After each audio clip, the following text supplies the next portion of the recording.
Baik, pada pertemuan kali ini kita akan membahas tentang sholat sunnah. Dalam Islam kita memiliki dua sholat, yaitu sholat wajib dan sholat sunnah. Dan pada kali ini kita akan membahas tentang sholat sunnah. Sholat sunnah itu ialah sholat yang apabila dikerjakan mendapatkan pahala dan apabila ditinggalkan dia tidak berdosa. Ya, jadi dari kategori hukum Islam, sunnah itu sendiri ialah yang sesuatu yang apabila kita perbuat itu akan mendapatkan pahala dan apabila ditinggalkan kita akan mendapat dosa. Jadi sesuatu yang sunnah itu bisa dibilang sesuatu yang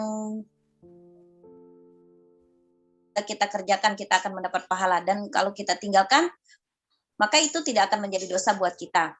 Begitu juga sholat sunnah baik secara berjamaah dan ada juga yang dikerjakan secara sendiri atau tidak bisa dilaksanakan secara berjamaah. Sholat sunnah itu sendiri tadi kan terbagi ada dua ya, yaitu sholat sunnah munfarid yang dilaksanakan sendiri-sendiri. Jadi sholat sunnah itu bisa dikerjakan sendiri, ada juga yang dikerjakan secara jamaah.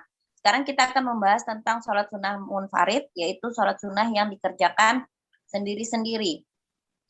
Ya. Sholat yang tidak disunnahkan untuk berjamaah, berarti sholatnya dilakukan secara sendirian. Sholat ini dilaksanakan secara tidak berjamaah itu ada dua. Ya, sebagaimana berikut, yaitu sholat sunnah rawatib. Sholat sunnah rawatib yaitu sholat sunnah muakkadah dan sunnah gairu muakkadah. Jadi sunnah yang hampir mendekati wajib dan ada juga sunnah yang tidak menjadi wajib gitu. Ya, artinya mau dilaksanakan silahkan, mau tidak dilaksanakan juga tidak apa-apa. Contohnya itu seperti sholat duha ya, sholat duha yang dikerjakan pada pagi hari atau sholat witir, sholat tahajud, dan masih banyak sholat sunnah lainnya. Adapun pengertian jamaah secara etimologi, yaitu jamaah diambil dari kata jamaah, artinya ialah mengumpulkan sesuatu. Nah, dari kata jamaah. Jamaah itu berkumpul, ya kan? Jamaah dapat diartikan sekelompok orang banyak atau sekelompok manusia yang berkumpul berdasarkan satu tujuan. Dalam artian dia lebih dari satu. Jadi apabila dilaksanakan tidak dari seorang diri, maka itu bisa disebut jamaah. Seperti seandainya sapu lidi, ya. Jadi sapu lidi itu tidak bisa dikatakan sapu lidi kalau hanya sebiji lidi, satu buah lidi. Namun dia akan menjadi banyak, dia akan menjadi sapu lidi apabila dikumpulkan dalam jumlah yang banyak. Kemudian secara terminologi ialah orang-orang yang mengikuti sunnah Nabi Muhammad SAW dan mayoritas sahabat ma'ana alaihi wa ashabi, baik di dalam syariat hukum Islam maupun akidah dan tasawuf. Nah, yang dimaksud di sini ialah jamaah itu artinya berkumpul untuk mengikuti ajaran Nabi, mengikuti segala macam perbuatan Nabi, ya kan? Dan ini dilakukan secara bersama-sama, maka disebut namanya jamaah. Sholat sunnah muakkad sendiri itu terdiri dari beberapa macam, di antaranya sholat sunnah rawatib muakkad, sholat sunnah malam yang di dalamnya seperti sholat tarawih, sholat tahajud, dan sholat witir. Kemudian sholat aidain, yaitu sholat yang dilaksanakan pada hari raya Idul Fitri, hari raya Idul Adha. Kemudian sholat sunnah tahiyatul masjid. Nah, jadi itu yang terdiri dari sunnah muakkad. Kemudian pelaksanaan sholat sunnah rawatib sendiri ialah sholat sunat yang dianjurkan ya pelaksanaannya, yaitu 2 rakaat sebelum sholat, kemudian 2 rakaat sebelum sholat subuh, kemudian 2 rakaat sebelum sholat zuhur, kemudian 2 rakaat sesudah sholat zuhur, kemudian 2 rakaat sesudah sholat maghrib, kemudian 2 rakaat sesudah sholat isya, dan terakhir 2 rakaat sesudah sholat Jumat. Nah, ini sunnah rawatib yang muakkad, yaitu yang sangat dianjurkan pelaksananya.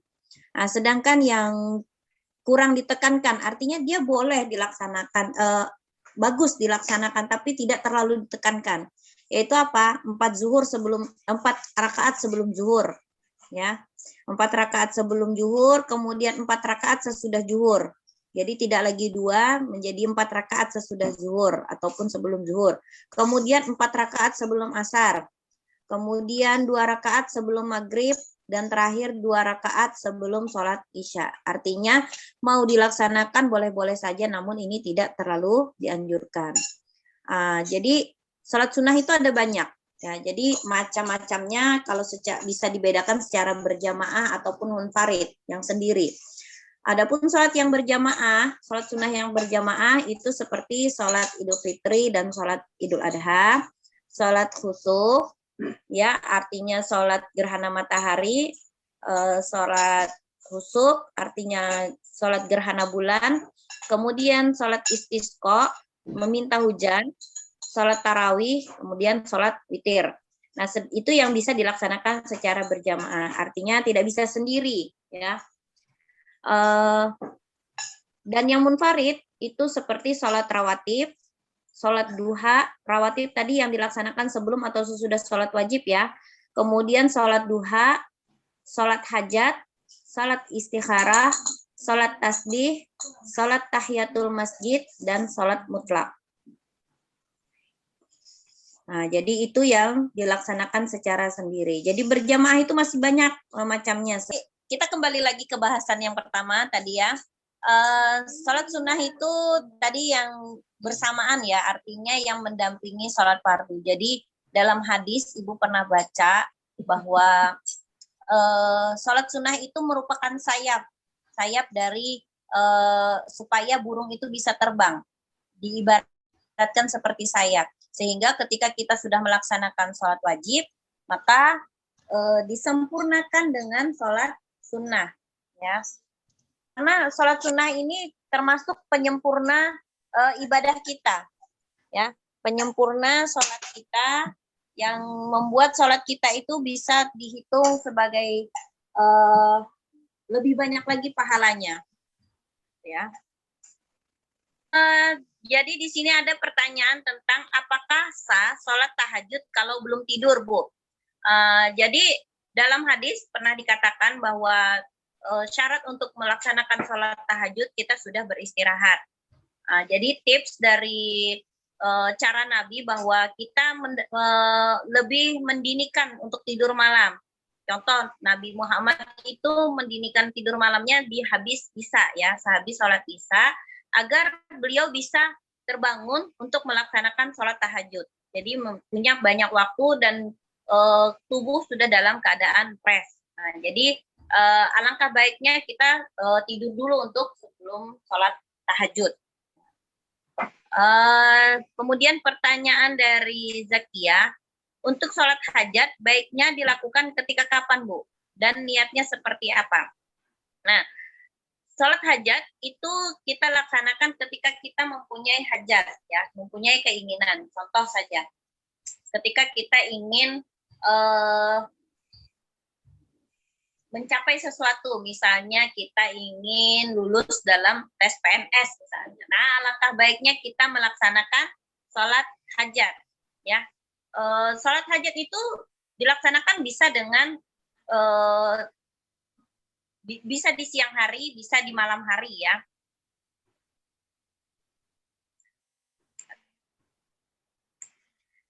Jadi dia ada 2 rakaat. Niatnya itu usolli sunnatal hajati rakaataini lillahi ta'ala. Nah, jadi di dalam sholat tahajud itu kita seperti biasa, ya, kalau kita tidak hafal dengan bacaan-bacaan yang lebih panjang, maka kita dipersilakan untuk membaca surah-surah pendek. Kemudian di dalam doanya kita bisa meminta apa yang kita inginkan, apa yang kita hajatkan. Tuh ya. Jadi yang diartikan dengan hajat itu sendiri kan sebuah pencapaian ya, keinginan. Jadi kita ingin dikabulkan keinginan kita, hajat kita. Maka itu bisa kita laksanakan. Itu juga dianjurkan oleh Nabi. Nabi pernah bersabda ya, barang siapa yang berwudu, kemudian menyempurnakan wudunya, lalu melaksanakan sholat 2 rakaat, ya itu tadi sholat hajat ya, dan sempurna rakaatnya, maka Allah akan beri dia apa yang dipintanya dengan cepat atau lambat. Utamanya apa aja? Dia akan mendapatkan pahala, terus mendekatkan diri kepada Allah, terus rasa tawakalnya akan menjadi lebih kuat. Ya. Jadi dia bisa dilaksanakan sholat hajat itu bisa dilaksanakan 2 sampai 12 rakaat. Namun setiap 2 rakaat harus disertai salam. Biasanya itu dilakukan boleh siang ataupun malam. Namun ada waktu-waktu tertentu yang kita tidak dibolehkan untuk melaksanakan sholat sunnah. Contohnya sholat sehabis sholat subuh ya, sampai matahari terbit. Jadi itu tidak diperbolehkan untuk melaksanakan sholat hajat. Kemudian sesudahnya itu selepas asar. Sehabis asar sampai matahari terbenam. Kita tidak dianjurkan untuk melaksanakan sholat hajat atau sholat sunnah yang lain. Namun biasanya orang-orang melakukan sholat hajat itu ya, Nabi Muhammad pun melakukan sholat hajat itu di malam hari. Karena apa? Karena ketika kita di malam hari itu keadaan alam atau keadaan bumi itu sudah lebih tenang. Sehingga kita bisa mendekatkan diri kita lebih khusyuk lagi kepada Allah Subhanahu wa taala dan kita bisa menyampaikan apa yang kita inginkan sehingga kita akan berasa lebih dekat, lebih didengar lah keinginan kita. Gitu ya. Niatnya tadi sudah paham ya. Bisa diucapkan dengan bahasa Indonesia, bisa diucapkan dengan bahasa Arab ya. Usolli sunnatal hajat rak'ataini sunnatal lillahi ta'ala atau langsung lillahi ta'ala. Jadi tata caranya sama ya. Sama seperti sholat pada umumnya hanya 2 rakaat saja ya. Dia boleh tidak diperkenankan untuk menggunakan kunut. Membaca kunut. Karena apa? Biasanya kunut itu dilaksanakan pada sholat witir.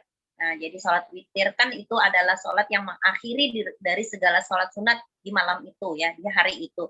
Jadi ketika kita mulai pagi misalnya melaksanakan sholat duha, kemudian rawatib, kemudian tahajud, hajat, tasbih, taubat, dan lain sebagainya, kemudian kita akhiri dengan sholat witir bisa 1 rakaat atau 3 rakaat yang diakhiri yang dibacakan juga doa kunut. Itu pilihan aja doa kunut ya. Paham ya? Siapa tadi?